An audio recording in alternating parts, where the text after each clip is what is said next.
സാക്ഷിയുടെ sound വ്യത്യാസം വന്നതുകൊണ്ടാകണം. വേറെ ഒരു വഴക്കിന് പോകാതെ സിദ്ധു അവൾ പറയുന്നതെല്ലാം അനുസരിച്ചു. ഓരോ തവണ അവൻ്റെ ദേഹത്തേക്ക് ചൂട് വയ്ക്കുമ്പോഴും കലങ്ങിയത് സാക്ഷിയുടെ കണ്ണീരാണ്. കുറച്ചുനേരം ചൂട് പിടിച്ചപ്പോൾ അവന് നല്ല ആശ്വാസം തോന്നി. അടിയുടെ ഇടയിൽ നെഞ്ചിൽ കിട്ടിയ ചവിട്ടൊക്കെ ഇപ്പോൾ നല്ല വേദനയുണ്ട്. പക്ഷേ പറഞ്ഞാൽ പിന്നെ പെണ്ണ് അതിനും കരയും. നേരെ കിടന്നേ കണ്ണേട്ടാ, സാക്ഷി പറഞ്ഞതും പെട്ടു എന്ന അവസ്ഥയായി അവന്. സച്ചു തന്നെ അവനെ പിടിച്ച് നേരെ കിടത്തി. ശരീരത്തിൽ പലയിടത്തുമുള്ള ചുവന്ന പാട് കണ്ട് പെണ്ണ് നോക്കിയപ്പോൾ അവൻ ഒന്നുമില്ല എന്ന രീതിയിൽ കണ്ണു ചിമ്മി കാണിച്ചു. ഈ മുഖം ഇങ്ങനെ ബലൂൺ പോലെ വീർപ്പിക്കണ്ട പെണ്ണെ, എനിക്കൊന്നുമില്ല. ഇത് എന്താ ഇപ്പോൾ പറ്റിയേ? എവിടെ പോയാണ് വഴക്കിട്ടത്? ആരെയാണെങ്കിലും നന്നായി സ്നേഹിച്ച ലക്ഷണമുണ്ടല്ലോ. അത് പിന്നെ നിന്റെ ആയുഷ് സാറിനെ ഒന്ന് സ്നേഹിച്ചതാ.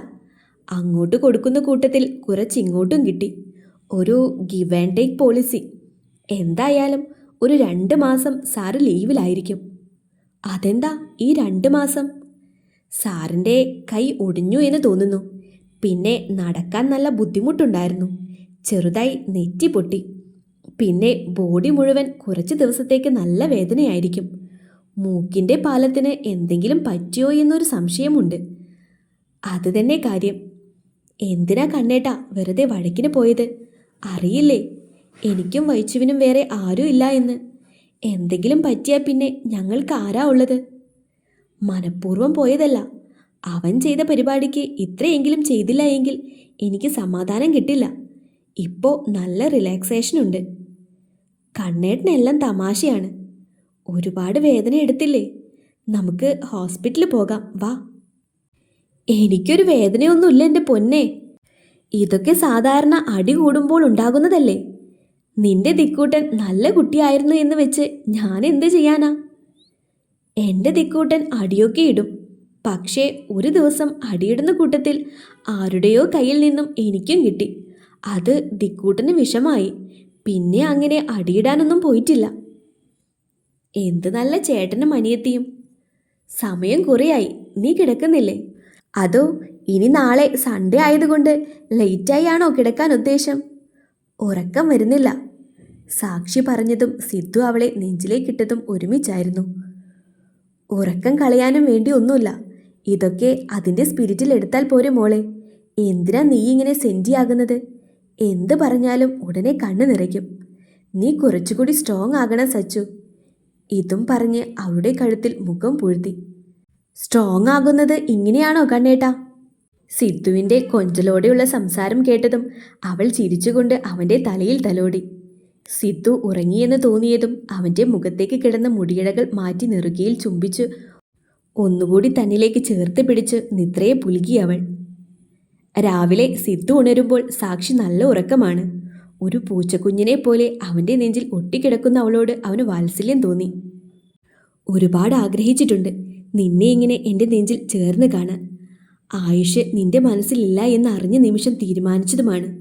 പഠിത്തം കഴിയുമ്പോൾ നിന്റെ വീട്ടിൽ വന്ന് പെണ്ണ് ചോദിക്കണം, മംഗലത്തെ വീടിൻ്റെ വിളക്കായി നിന്നെ കൈപിടിച്ച് കയറ്റണമെന്നൊക്കെ. പക്ഷേ സ്വപ്നം കണ്ടതൊന്നുമല്ല നടന്നത്. എങ്കിലും ഇന്ന് ഞാൻ ഒരുപാട് ഹാപ്പിയാണ് മോളെ. നിന്നെ എനിക്ക് തന്നെ കിട്ടിയില്ലേ. ഒരു കാര്യത്തിൽ മാത്രമേ വിഷമമുള്ളൂ. ഈ വീട്ടിൽ നീ എനിക്ക് വേണ്ടി ഒരുപാട് അഡ്ജസ്റ്റ് ചെയ്യുന്നുണ്ട്. കമ്പനി ഇപ്പോൾ എൻ്റെ സ്വന്തമാണെങ്കിലും MBA എൻ്റെ സ്വപ്നമാണ്.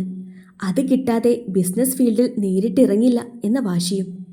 നീ എൻ്റെ കൈപിടിച്ച് മംഗലത്തെ വീട്ടിൽ കയറുമ്പോൾ ഞാൻ എല്ലാവരും അറിയുന്ന മംഗലത്ത് ഗ്രൂപ്പിൻ്റെ CEO ആയിരിക്കണം എന്നതാണ് എൻ്റെ ആഗ്രഹം. പക്ഷേ അത്ര നാളും നിന്നോട് ഞാനിത് പറയാതെയൊന്നും ഇരിക്കില്ല. എന്ന് നീ എല്ലാ അർത്ഥത്തിലും പൂർണ്ണ മനസ്സോടെ എൻ്റെ സ്വന്തമാകുന്നു അന്ന് ഞാൻ പറയും എല്ലാം നിന്നോട്. അതുവരെ എൻ്റെ മോള് ഈ പാവം സിദ്ധാർത്ഥിൻ്റെ ഭാര്യയായി അഡ്ജസ്റ്റ് ചെയ്യ്. അത് കഴിഞ്ഞ് നിൻ്റെ അച്ഛനും കപ്പുവേട്ടനുമെല്ലാം ഞാൻ സ്നേഹം വാരിക്കോരി കൊടുക്കും.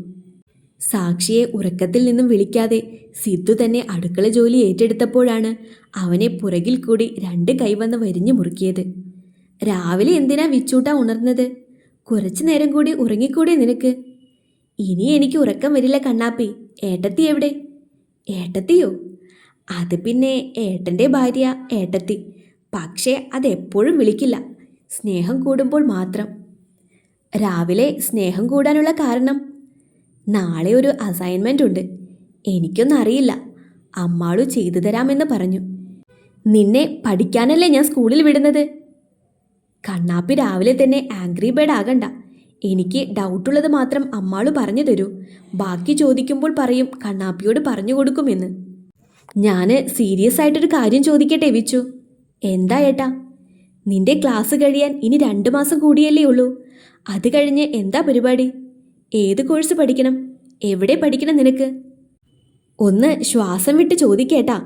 ഏത് കോഴ്സ് പഠിക്കണം? അത് പ്രത്യേകിച്ച് ആലോചിക്കാൻ എന്താ, BBA പോണം. അത് കഴിഞ്ഞ് MBA.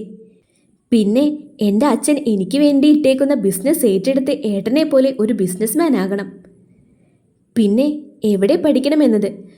സ്വന്തമായി കോളേജ് ഉള്ളപ്പോൾ വേറെ കോളേജിൽ പോയി അവിടുത്തെ ഉണക്ക ചപ്പാത്തിയും രസവും കഴിക്കാൻ എനിക്ക് പറ്റില്ല. ഞാനും അമ്മാളുവും ഒരു കോളേജിൽ പഠിക്കും. ഞാൻ ചോദിച്ചതാ. നിനക്കിനി പുറത്തു പോകണമെങ്കിൽ വിസ കാര്യങ്ങളൊക്കെ തിരക്കണമല്ലോ, അതുകൊണ്ട് ചോദിച്ചതാ. ഓ ഓ, അതുകൊണ്ടാണല്ലേ. ഞാൻ വിചാരിച്ചു എന്നെ പിരിഞ്ഞിരിക്കാനുള്ള വിഷമം കൊണ്ടാണ് എന്ന്. പോടാ പോടാ, രാവിലെ പോയി പഠിക്കാൻ നോക്ക്. അമ്മാളു ഇതുവരെ ഉണർന്നില്ലേ? ഏട്ടന് പോയി ഒന്ന് നോക്കിയേ.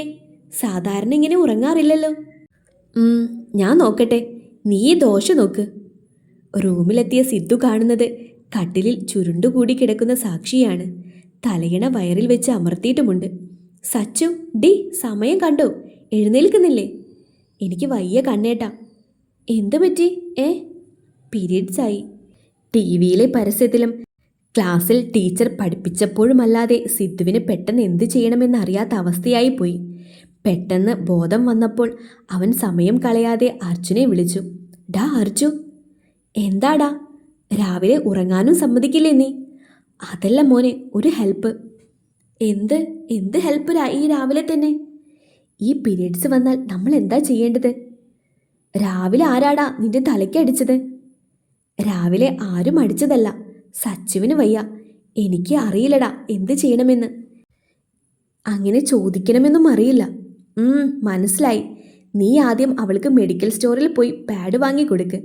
പിന്നെ നല്ല വയറുവേദനയുണ്ടെങ്കിൽ ഉലുവയിട്ട് തിളപ്പിച്ച വെള്ളം കൊടുത്താൽ മതി, ചെറിയ ചൂടോടെ. ഹോട്ട് വാട്ടർ ബാഗ് ഉണ്ടെങ്കിൽ ചൂട് പിടിപ്പിക്കുന്നത് നല്ലതാ. ചിലർ ആയുർവേദം കഴിക്കും വേദന കുറയാൻ, ചിലർ ഇംഗ്ലീഷ് മരുന്നും. അത് നീ അവളോട് തന്നെ ചോദിച്ചു നോക്ക്. എനിക്ക് ഇതൊക്കെ അറിയൂ മോനെ. അത് തന്നെ സ്നേഹ പറഞ്ഞു തന്നതാ. ഓക്കേടാ, ഞാൻ പിന്നെ വിളിക്കാം. ഫോൺ കട്ടാക്കല്ലേ, വേറെ ഒരു കാര്യം കൂടിയുണ്ട്. വേറെ എന്ത് കാര്യ? അവൾ വെറുതെ ദേഷ്യപ്പെട്ടാലെല്ലാം സഹിച്ചും ക്ഷമിച്ചു നിൽക്കുക. അവിടെ സിംഹരുദ്രനാകാൻ നിന്നാൽ അവൾ ഭദ്രകാളിയാകും. പിന്നെ കയ്യിൽ കിട്ടുന്നത് കൊണ്ട് നീ വാങ്ങും. അനുഭവത്തിൻ്റെ വെളിച്ചത്തിൽ പറയുക. ആ സമയം കിട്ടുന്നതൊക്കെ നല്ല കനത്തിലുള്ളതായിരിക്കും. മൂഡ് സ്വിങ്സ് അല്ലേ നീ ഉദ്ദേശിച്ചത്?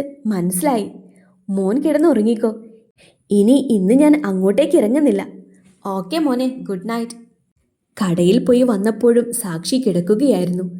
അവൻ അവൾക്ക് വേണ്ട ഡ്രസ്സും ബാക്കി കാര്യങ്ങളുമൊക്കെ വാഷ്റൂമിൽ കൊണ്ടുവച്ചിട്ട് സാക്ഷിയെ ഉന്തിത്തള്ളി ബാത്റൂമിലാക്കി. എന്നിട്ട് ബെഡ്ഷീറ്റ് മാറ്റി വിരിച്ചു. സച്ചു ഇറങ്ങി വന്നപ്പോൾ കാണുന്നത് കയ്യിൽ ആവി പറക്കുന്ന കാപ്പിയായി നിൽക്കുന്ന സിദ്ധുവിനെയാണ്. താങ്ക്സ്. നിനക്ക് ഈ സമയത്ത് നല്ല വയറുവേദന വരുമോ? പ്രത്യേകിച്ച് എന്തെങ്കിലും വേണോ? ഒന്നും വേണ്ട, എനിക്ക് കിടന്നാൽ മതി, കുറയും. എങ്കിൽ കിടന്നോ. അടുക്കളയിൽ ജോലിയുണ്ട് എനിക്ക്. അടുക്കളയിൽ ജോലിക്ക് നിന്നപ്പോഴാണ് ദീക്ഷിത് സിദ്ധുവിനെ വിളിച്ചത്. എന്താ അളിയാ? എൻ്റെ പെങ്ങളെവിടെ അളിയാ? വിളിച്ചിട്ട് ഫോൺ എടുക്കുന്നില്ലല്ലോ. അവൾക്ക് വയ്യ, കിടക്കുക, പീരിയഡ്സ് ആയി. എങ്കിൽ കിടക്കട്ടെ, ഞാൻ പിന്നെ വിളിക്കാം. പിന്നെ നീ പറ്റുമെങ്കിൽ ഒരു ഡയറി മിൽക്ക് വാങ്ങിക്കൊടുക്ക്. പിന്നെ ഒരു സ്ട്രോബെറി ഷേക്കും. അവൾക്ക് ഈ സമയത്ത് ഇതൊക്കെയാണ് ഇഷ്ടം. ബിരിയാണി കിട്ടിയാൽ അത്രയും സന്തോഷം. ഇതെന്താ അളിയാ, ഇതൊരു നീണ്ട ലിസ്റ്റ് ആണല്ലോ. ഫുഡ് അടിയാണോ അവൾക്ക് മെയിന്? എൻ്റെ സിദ്ധു, അവൾ ഇതൊക്കെ നന്നായി കഴിക്കുന്ന ടൈം ഇതാണ്. അല്ലാതെ ഇതൊക്കെ അവൾ തിരിഞ്ഞു പോലും നോക്കാറില്ല. പിന്നെ നീ അടുത്ത് തന്നെ ഇരിക്കണേ. ഞാൻ വീട്ടിലുള്ളപ്പോൾ പെണ്ണ് എന്നെ ജോലിക്ക് പോലും വിടാറില്ലായിരുന്നു. ഭയങ്കര വാശിയായിരിക്കും. ഞാൻ പിന്നെ വിളിക്കാം അളിയാ, ഡ്യൂട്ടിക്ക് പോകാൻ ടൈമായി. അതിന് ഇന്ന് സൺഡേ അല്ലേ? ഓവർ ഡ്യൂട്ടി, അല്ലെങ്കിൽ മനസ്സ് കയ്യിൽ നിൽക്കില്ല. ഇതും പറഞ്ഞ് ഫോൺ കട്ടാക്കുമ്പോഴും അവൻ്റെ ഫോണിലേക്ക് ആരുവിൻ്റെ കോള് വരുന്നുണ്ടായിരുന്നു.